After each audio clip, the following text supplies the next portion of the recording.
হেই everyone, মাসি Dibyendu Moni and you're watching Gita education YouTube channel. Reminder video একটা, কালকে অর্থাৎ 1 সেপ্টেম্বর হচ্ছে তোমাদের চয়েস ফিলিংয়ের লাস্ট ডেট। 1 সেপ্টেম্বরের মধ্যে চয়েস ফিল আপ ঠিকঠাকভাবে কিন্তু প্রত্যেককে করে নিতে হবে। অনেকেই কিন্তু এখনও অবধি ভাবছো যে আরও যদি দেরি হয় তাহলে সেক্ষেত্রে ভালো হবে, বা আরও হয়তো দেরি হতে পারে, 1 সেপ্টেম্বরের পরে হয়তো আরও ডেট এক্সটেন্ডেড হতে পারে। সেই কারণেই কিন্তু এই ভিডিওটা বানাচ্ছি। কালকেও কিন্তু একটা ভিডিও বানিয়েছিলাম, তারপরেও স্টিল দেখছি অনেকে কিন্তু এই বিষয়ে কথা বলছো। অনেকেই কিন্তু বলছে যে আরও এক্সটেন্ডেড হতে পারে। আরও এক্সটেন্ডেড কী করে হতে পারে কিনা সেটা একটু ভালো করে বোঝার চেষ্টা করো। আর এক্সটেনশন হওয়ার কিন্তু চান্সেস একদমই কম এই মুহূর্তে। যে পরে যদি কমন অ্যাডমিশনের পোর্টালে তোমরা যাও, সার্ভার কিন্তু ভালো করে কাজ করছে। এখনও আমি তোমাদের সাথে যখন কথা বলছি তখনও যদি আমি একবার সার্ভারটা ইউজ করার চেষ্টা করি, এখন কিন্তু প্রায় 7টা কিন্তু 50-এর কাছাকাছি সময় হচ্ছে।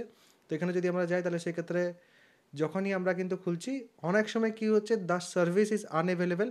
বাট সার্ভিস ইজ আনঅ্যাভেলেবেলের পর আমরা যদি 1-2বার রিফ্রেশ করছি তাহলে সেক্ষেত্রে কিন্তু ঠিক কাজ করছে। তারপর আমরা লগ ইন যদি করতে যাচ্ছি, এগেন ওই একই জিনিস দেখাচ্ছে মাঝে মধ্যে যে সার্ভিস ইজ আনঅ্যাভেলেবেল।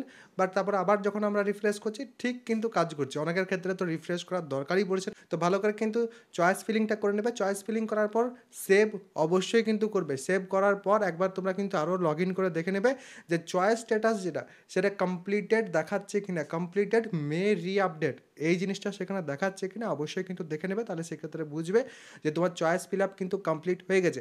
এবারে চয়েস ফিল আপের ক্ষেত্রে প্রথমত নিজের প্রিফারেন্স, দ্বিতীয়ত হচ্ছে কাট অফ অ্যানালাইসিস, এবং তৃতীয়ত হচ্ছে ঠিক করে বেশি বেশি করে কিন্তু চয়েস ফিল আপ। এই 3টা কথা মাথায় রেখে পর কিন্তু চয়েস ফিল আপটা করে নাও। তাহলে সেক্ষেত্রে কিন্তু তোমাদের নিজেদেরই সুবিধা হবে। চয়েস ফিল আপ হওয়ার পর তোমরা কিন্তু 2 সেপ্টেম্বর নিজেদের যে অ্যালটমেন্ট সেটা পাবে। অ্যালটমেন্ট কীরকম হয় কিনা সেটা আমি তার আগে চেষ্টা করবো তোমাদের একবার দেখিয়ে দেওয়ার, যাতে অ্যালটমেন্ট পাওয়ার পর তোমাদের কী করতে হবে কিনা সেটা তোমরা বুঝে যাও। এবারে তোমাদের ডমিসাইল সার্টিফিকেট হোপফুলি কিন্তু সবারই হয়ে গেছে, কারণ ডমিসাইল নিয়ে আমি কিন্তু বহুদিন ধরে কথা বলছি। দ্বিতীয়ত মেডিকেল ফিটনেস সার্টিফিকেট।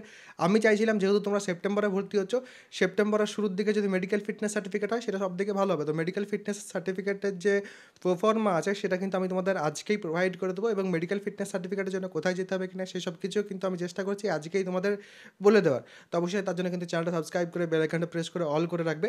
এবার মেডিকেল ফিটনেস সার্টিফিকেট করার পর যখন তোমাদের অ্যালটমেন্ট আসবে, তারপরে কিন্তু তোমাদের অ্যান্টি র্যাগিং সার্টিফিকেট যেটা, সেটা কিন্তু করতে হবে।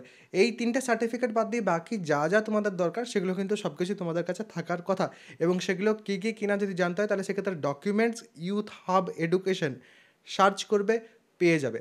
মেডিকেল ফিটনেস সার্টিফিকেটের ভিডিও যখনই আসবে তখনই যদি পেতে হয় চ্যানেলটাকে সাবস্ক্রাইব করে বেল আইকনটাকে প্রেস করে অল করে রাখবে, বা টেলিগ্রাম গ্রুপ যেটা আছে সেটাতে কিন্তু জয়েন হয়ে যেতে পারো। নিচে ডেসক্রিপশন পিন কমেন্ট 2 জায়গাতে কিন্তু টেলিগ্রামের যে গ্রুপ সেটাও কিন্তু সেখানে আছে। তো অবশ্যই কিন্তু সেখানেও তোমরা জয়েন হয়ে থাকতে পারো। এবারে একটা কথা আমি তোমাদের বলি, আরও যদি দেরি হয় একটু, যদি তোমরা অ্যাডমিশন শিডিউল এই মুহূর্তে দাঁড়িয়ে দেখো, অ্যাডমিশন কিন্তু তোমাদের কমপ্লিট করতে হবে 15 সেপ্টেম্বর।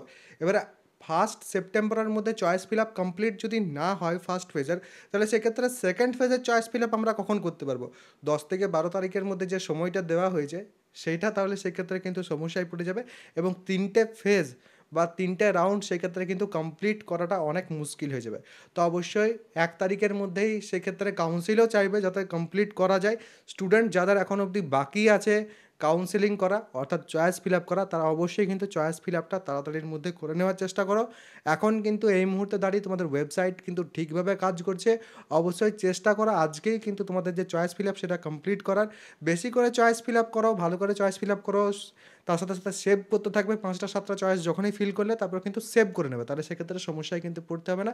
এবং তার সাথে সাথে রিফ্রেশের যে অপশান আছে সেটা তো কাজে লাগছেই, বলেই দিলাম আমি কীভাবে করবে কিনা। এর সাথে আর একটা কথা আমি এখানে বলে রাখি যে ডিপ্লোমা ফার্স্ট সেমিস্টারে যখন তোমরা ভর্তি হচ্ছ, ডিপ্লোমা ফার্স্ট সেমিস্টারে কিন্তু প্রত্যেকের ক্ষেত্রে সেম সাবজেক্ট পড়তে হয় এবং সেম সিলেবাস পড়তে হয়।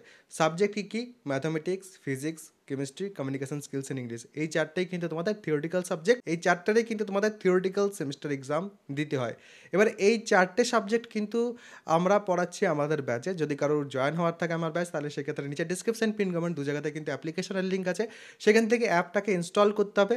এবং তারপর আমার যে ব্যাচ সেখানে যে ওয়ান টাইম পেমেন্ট করার মাধ্যমে কিন্তু তোমরা আমার ব্যাচে এনরোলমেন্ট নিতে পারো, যেখানে তোমরা live class, compact class, recorded classes, তার সাথে সাজেশনের ডিসকাশন, যাতে তোমাদের ভালো নাম্বার আসে, যা যা নোটস লাগবে যেখানে সেই নোটস। তো অবশ্যই যারা যারা চাইছে জয়েন হতে অবশ্যই কিন্তু জয়েন হয়ে যেতে পারো। এরপরেও যদি কারোর কোনো রকম প্রশ্ন থাকে কমেন্ট সেকশানে কিন্তু অবশ্যই জানাবে। সবাই ভালো থাকবে, সুস্থ থাকবে এবং আমার সাথে থাকবে।